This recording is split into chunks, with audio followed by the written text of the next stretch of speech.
வணக்கம்.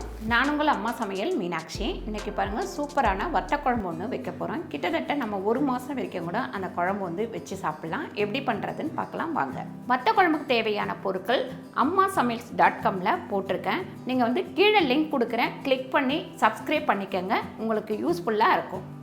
முதல்ல நம்ம வத்த குழம்புக்கு நல்லெண்ணெய் 1 ஸ்பூன் போட்டுக்கலாம். பாருங்கள், மணத்தக்காளி வத்தல் இதை வந்து நம்ம போட்டு வறுத்து எடுத்துக்கலாம்.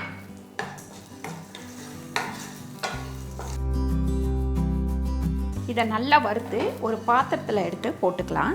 இதே கடாயில் மறுபடியும் ஒரு 2 ஸ்பூன் எண்ணெய் போட்டுக்கலாம். இதுவுமே நல்லெண்ணெய் தான். ஒரு 15 பல்லு பூண்டு, சின்ன வெங்காயம் ஒரு 100 கிராம், தக்காளி 2, இது எல்லாத்தையும் போட்டு நல்லா வதக்கிடலாம். பாருங்கள், இது அரைவாசி வதங்கின உடனே இதை எடுத்து மிக்சியில் போட்டு அரைச்சி எடுத்துக்கலாம்.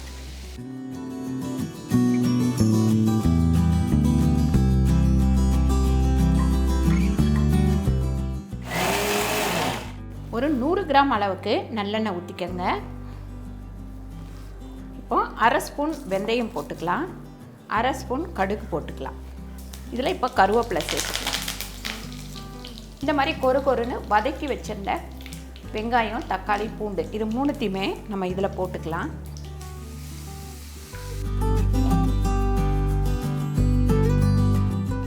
ஒரு 1/4 டீஸ்பூன் அளவுக்கு மஞ்சள்தூள் சேர்த்துக்கலாம்.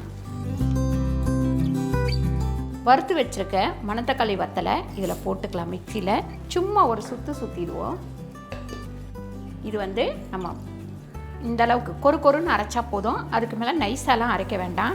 இது ஏன் நுணுக்கி போடுறேன் அப்படின்னா, இது வந்து வயிற்றுக்கெல்லாம் வந்து ரொம்ப நல்லது. பூச்சலாக இருந்தால் வந்துடும். 2வது வயிற்று புண்ணு இருந்தால் நல்லா ஆற்றும். நம்ம முழுசாக போட்டோம்னா சில டைம் குழந்தைங்களாம் வந்து அதை சாப்பிட மாட்டாங்க.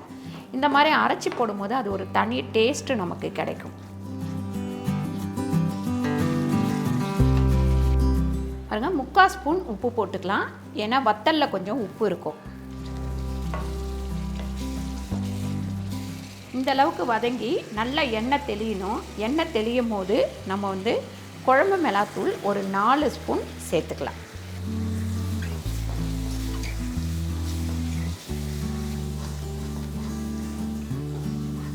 மிளகாத்தூள் போட்டு அந்த மசாலா வாடை போகிற வரைக்கும் நல்லா வந்து வதக்கிடணும். இப்போ நான் வந்து நல்ல ஒரு பெரிய கோலி உருண்ட அளவுக்கு புளி கரைச்சி வச்சுருக்கேன். அதையும் இதில் சேர்த்துடலாம்.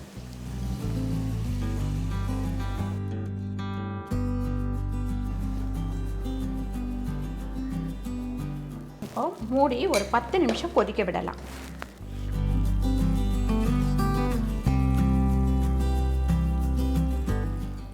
அருமையான வத்த குழம்பு வந்து ரெடி ஆயிடுச்சு. இந்த குழம்பு வந்து நீங்கள் 1 மாதம் கூட அழகாக வச்சு சூடு பண்ணி சாப்பிட்லாம். ரொம்ப டேஸ்ட்டாக இருக்கும்.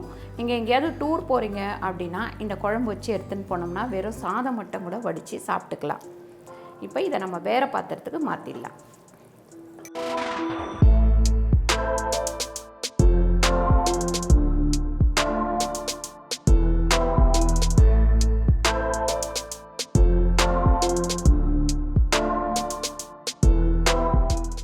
சூப்பரான சுவையான ஒரு வத்த குழம்பு வந்து ரெடி ஆயிடுச்சு. நம்ம சேனலில் நிறைய வத்த குழம்பு போட்டிருக்கேன். டிஃப்ரெண்ட்டான வத்த குழம்பு எல்லாமே போட்டிருக்கேன். அதோட லிங்க்கெல்லாம் கீழே கொடுக்குறேன். கண்டிப்பாக போய் பாருங்கள். இந்த வீடியோ உங்களுக்கு பிடிச்சிருந்தால் லைக் பண்ணுங்கள், ஷேர் பண்ணுங்கள், சப்ஸ்கிரைப் பண்ணுங்கள், ஃபேஸ்புக்கில் ஷேர் பண்ணுங்கள், மறக்காமல் கமெண்ட் பண்ணுங்கள். நன்றி, வணக்கம்.